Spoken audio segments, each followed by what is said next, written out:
जिंदगी में कुछ रास्ते ऐसे हो गए कि हम समंदर से भी ज्यादा गहरे हो गए। मेरा माजी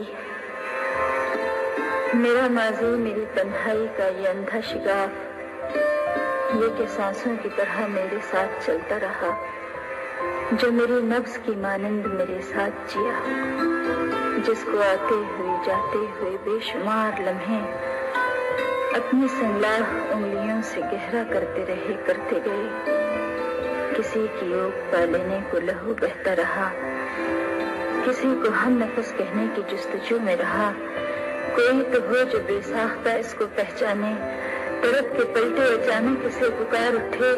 मेरे हमशाह, मेरी उदासियों के हिस्सेदार, मेरे अधूरेपन के दोस्त, मेरे अकेलेपन, तमाम जख्म जो तेरे हैं, मेरे दर्द तमाम तेरी कराह का रिश्ता है मेरी आंखों से।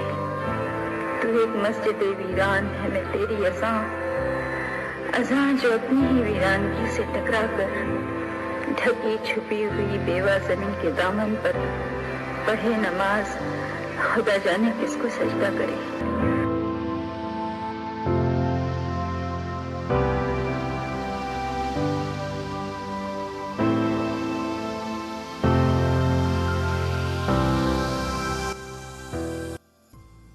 नरगिस जी मीना कुमारी जी को छोटी बहन की तरह मानती थी और मीना जी भी नरगिस जी को बाजी कहकर पुकारती थी। जब मीना जी गुजर गई तो नरगिस जी आई और उन्होंने दुखी मन से मीना जी को कहा कि तुम्हें मौत मुबारक हो।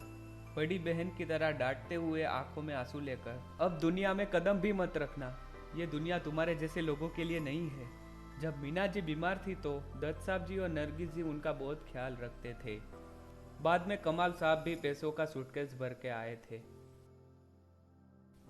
लेकिन मीना जी जब बहुत बीमार थी तब उनके पास दवाई तक के भी पैसे नहीं थे। हमारे पास कितना पैसा बचा है? केवल 100 रुपए। केवल 100 रुपए? 100 रुपए में क्या खाक इलाज होगा? अभी फिल्म दुश्मन का पूरा पैसा नहीं आया है।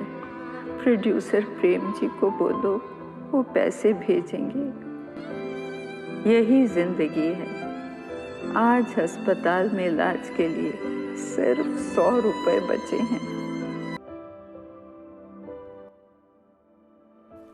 जब मीना जी कामयाबी के शिखर पर थी तब उनके रिश्तेदार कितने साल उनके घर में पलते रहे। कमाल जी घर पर आते तो खफा होते थे। मीना जी कमाल जी को चंदन कहकर पुकारती थी। चंदन जी कहा करते थे कि इतने बड़े कुंबे को पालने का क्या तुमने ठेका ले रखा है? तो मीना जी कहती थी कि बचपन में एक एक पैसे को तरसती थी, मुझसे किसी का तरसना देखा नहीं जाता। मेरे अपने पैसों पर तो 25-30 रिश्तेदार कितने साल मेरी घर में पलते रहे। कितनी बार चंदन घर आते और खफा होते थे। उन्हें लगता था मैंने अपने घर को सब्जी मंडी बना रखा है। चंदन कहा करते थे, आखिर इतने बड़े कुंबे को पालने का तुमने क्या ठेका ले रखा है? मैं क्या बताती, बचपन में एक एक पैसे को तरसी हूँ, किसी दूसरे का तरसना नहीं देख सकती। बहुत फर्क होता है अकेले रहने में और अकेले रह जाने में।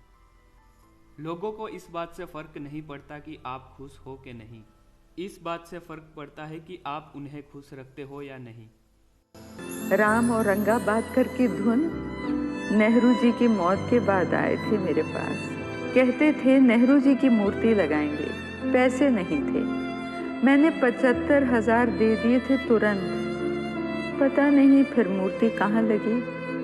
आधी मूर्ति बन गई थी, तब तक की तो खबर है, आगे का पता नहीं। लाखों रुपए मैंने बांटे, लेकिन लौटकर सिर्फ अब्बास साहब के यहाँ से आए।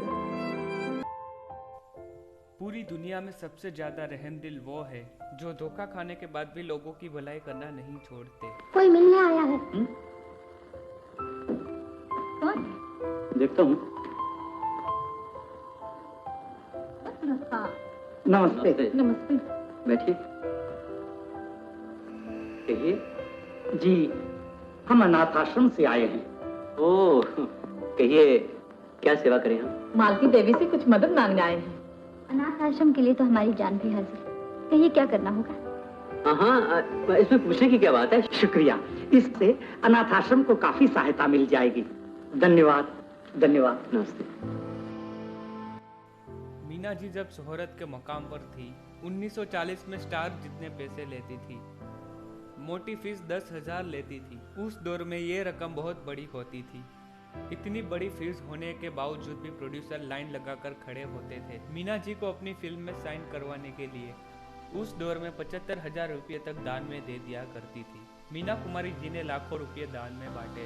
ऐसा था मीना कुमारी जी का दिल। और आखिरी वक्त में उनके पास दवाई के लिए भी पैसे नहीं थे। ये सब मीना कुमारी जी के दौर से नरगिस जी वाकिफ थी। उनकी अच्छाइयों के बदले दुनिया से उन्हें क्या मिला?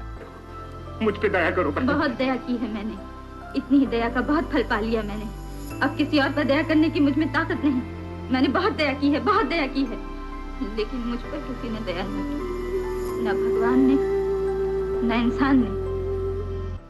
बचपन से लेकर जवानी तक गम, दर्द और तकलीफ और इसके साथ बहुत बड़ी बीमारी से निजात मिल गई। इसलिए नरगिस जी ने मीना कुमारी जी को अपने दुखी दिल से मौत की मुबारकबादी दी।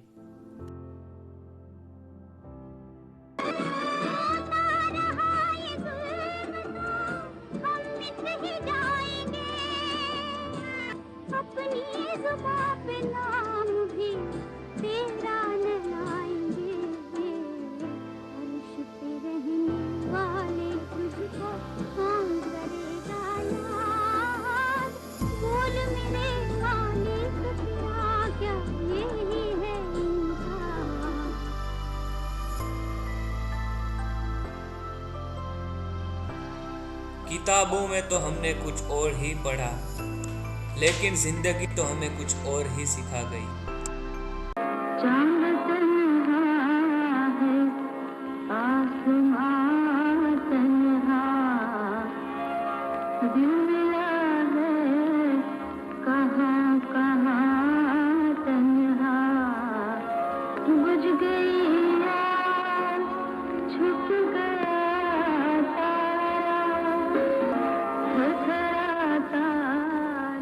नजर मीर ने कैसी हसरत से की, बहुत रोए हम उसकी रुखसत के बाद। राह देखा करेगा सदियों तक, छोड़ जाएंगे ये जहां तन्हा। मीना कुमारी जी को परखना और समझना बहुत ही मुश्किल बात है। मीना कुमारी जी की शख्सियत के कई रुख हैं। वो शायरी पढ़ती भी थी और लिखती भी थी। मीना कुमारी जी को 40 साल की लंबी कविता कहकर भी संबोधित किया जाता था। गम ही दुश्मन है मेरा, गम ही को दिल ढूंढता है, एक लम्हे की भी जुदाई अगर होती है, पूछते हो तो सुनो कैसे बसर होती है। तंग आ चुके हैं कसमसी जिंदगी से हम, ठुकरा ना दे जहां को कहीं बेरुखी से हम। मीना कुमारी जी के बारे में बोलने के लिए बहुत सारे अल्फाज चाहिए। क्या रूप नहीं था उनकी पर्सनल लाइफ के अंदर। एक बेहतरीन अदाकारा, एक बेहतरीन आर्टिस्ट, राइटर, सिंगर, शायर और बहुत अच्छी नेक इंसान भी थी। एक अच्छी दोस्त थी और गाइड थी। मीना जी के बारे में कुछ कहना या बोलना सूरज को दिया दिखाने वाली बात है। खाक में क्या सूरतें होंगी कि पिन्हा हो गईं, कैसे कैसे परीरू और महजबी इस खाक में समा चुके हैं। पर्दे सीमी पर इंसानी रंजो अलम की मुजस्सम तस्वीर बन जाने वाली और अपनी खनकदार आवाज में शिकस्त दिल की सजा की तर्जमानी करने वाली मीना कुमारी अपने अक्स आवाज की बाकियात के जरिए आज भी दिलों पर हुकूमत कर रही है।